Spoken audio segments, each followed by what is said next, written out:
Now we're ready to rock and roll. We're going to go into our dynamic warm-up. So total body reboot, first we do some melt techniques to free up the fascia so that it's a lot more mobile for you. Then we move into a dynamic warm-up, which is going to improve your strength, your flexibility, and your power potential, and your balance. And then from there we go into a workout targeting some specific areas using bands and balls and whatever else. So our dynamic warm-up, we're going to bring our knee to our chest. We're going to go up on our toes, come back down.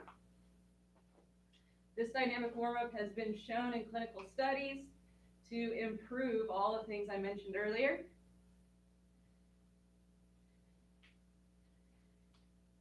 And if you want to see fast improvement in your balance, your flexibility, your strength, then do it 5 times a week. Just takes 10 minutes.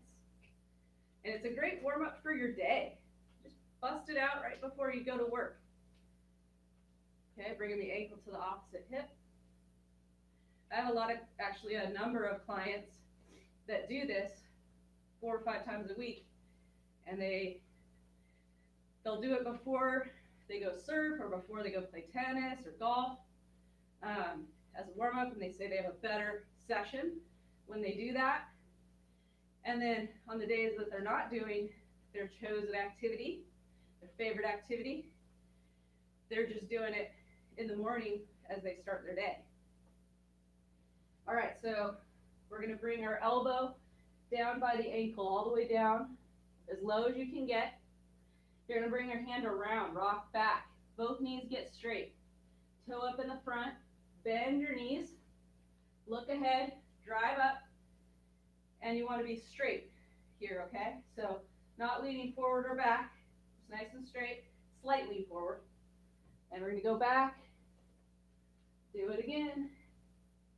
Let's do 6 of these. Try to get both knees straight.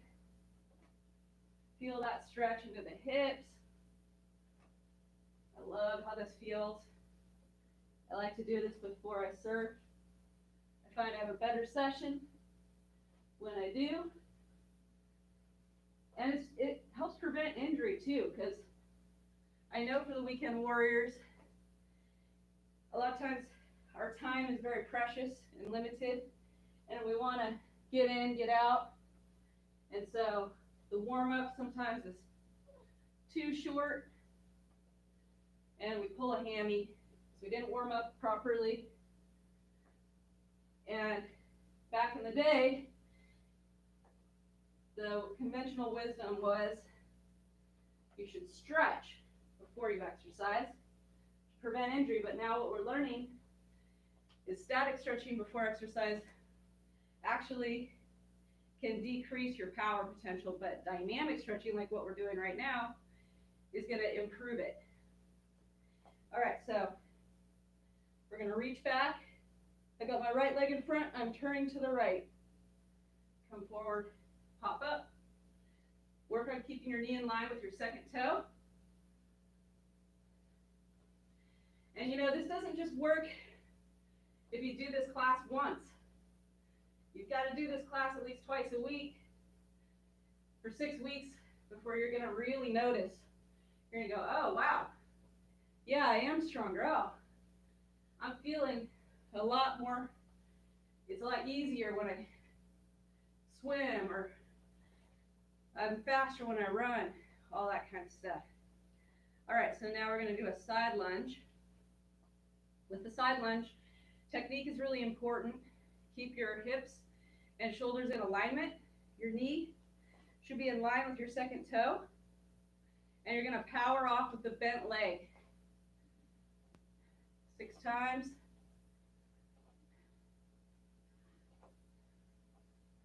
Good, David, that looks good.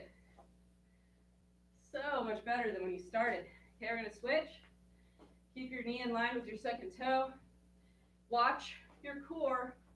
Make sure your shoulders and hips are staying lined up.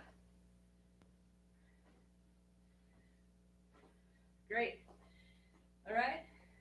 For the next one, if you can grab a chair, I'm going to grab one. Then grab it, because I really like the elongation for the spine that happens with having a chair. If you don't have one, it's okay. If you're outside at like a park, you can put your hands on a park bench.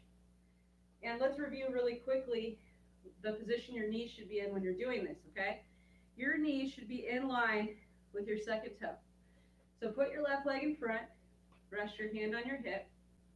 It's good even if you've done this lots of times to refresh your body's memory, especially because most people, our left hip is sleepy. So I'm bringing my knee in line with my second toe. I can feel the muscles turning on my hip, okay? Then I relax. So you'll just feel those muscles turn on as you bring your knee in line with your second toe. This is the power position you want to be in whenever you're pushing off, when you're running, going up and down stairs, whatever it is.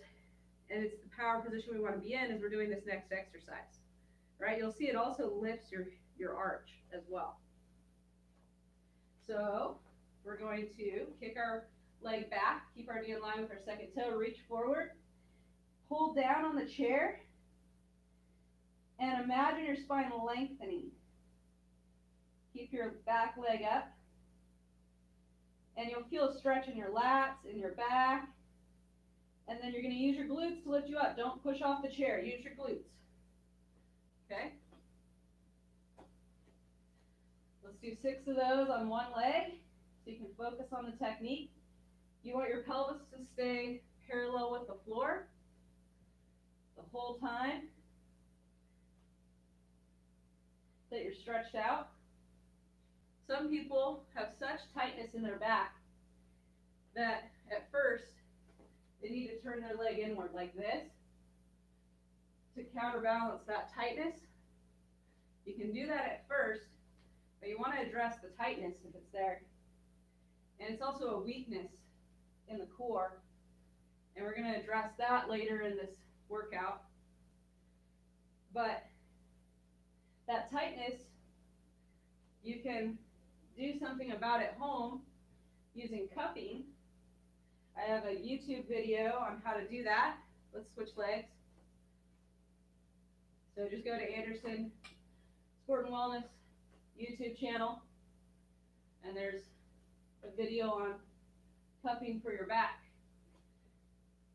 And if it's not public, I don't remember if it's public or not. If it's not public, email us, we'll send it to you. Make sure you're using your glutes to lift you back up. Don't push off.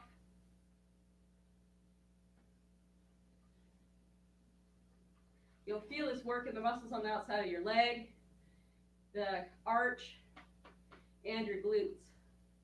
All right, next one we're going to do, focus on keeping your knee in line with your second toe, grip the ground with your toes, and there should be space between your toes, okay?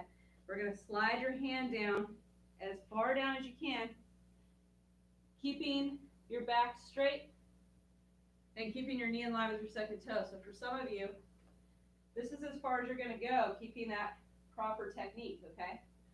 So you got to make sure you're keeping your knee in line with your second toe,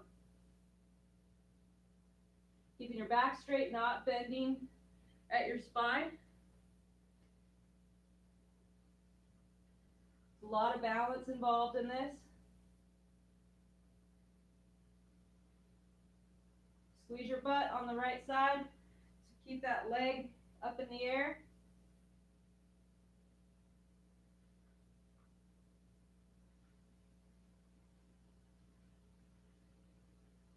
Okay, we'll switch. Make sure you're keeping that knee in line with the second toe. Back straight. Keeping that leg up. And you're in charge of how challenging this is. You don't have to reach as far as I am here. So, some of you, this is as far as you're going to go. That's okay. Start there. Over time, you'll be able to reach further. As you get stronger, as your balance improves, as your flexibility improves. And at the end of this class, we do a little bit of stretching, but you might need to do extra stretching. You might need to start doing some cupping. I have a video on cupping for the hamstrings to help improve that flexibility if that could be a limiting factor with this exercise for you. All right, so then next we're going to do hand walkouts to a push-up. Right, so this strengthens your shoulders. Walking your hands out strengthens the serratus anterior. Squeezing your shoulder blades together strengthens that serratus anterior. It's an important stabilizing muscle of your shoulders. We're going to do a push-up. And then we're going to walk our hands back to our feet and let your head hang down. Walk those hands back out. Squeeze those shoulder blades together. Push up. And walk your hands to your feet, driving your heels toward the ground. And then shake your head. Okay, we're going to walk your feet back, driving your heels toward the ground. Squeeze your shoulder blades together, abs in. Push up. Walking your hands to your feet again. This one, we need extra though. This helps just kind of stretch out the hips, open up the hips. Shake your head. Driving those heels down, walk your feet back. Squeeze those shoulder blades together, push up. We're going to walk the hands back. Feeling that stretch from heel to hip. Shake your head, shake your shoulders. This is just going to help loosen stuff up for the next things we're going to do. Walk your hands back out. Squeeze those shoulder blades together, abs in. Push up. If you're doing push-ups, walking your hands to your feet, if you're doing push-ups without doing that extra step of squeezing those shoulder blades together, then you are reinforcing tightness in your pecs, your pectoralis muscles, that's going to cause impingement problems for your shoulder. So stop it. Squeeze those shoulder blades together, push up, and we'll walk our hands to our feet again. Shake your head back and forth, walking those hands back out. Squeeze those shoulder blades together, push up, walking your feet to your hands, driving your heels toward the ground. Let your head hang down. Let your shoulders shake along with your head. We're going to walk those feet back. Squeeze those shoulder blades together, push up. Walk your hands back to your feet. Let your head hang down. Just do a little shake. This frees up your neck, frees up your upper back and shoulders. Walking the hands out. Squeeze those shoulder blades together. Push up. Walk your feet to your hands, driving your heels toward the ground. Another hang here. Then walk your feet back. Push up. Walk your hands to your feet. Hang down. Let your head shake, let your shoulders shake. And then let's roll up. Woo! All right. Our dynamic warm-up is done. And for some people, you'd be like, that was a workout. I'm good now. And we're just getting started. All right.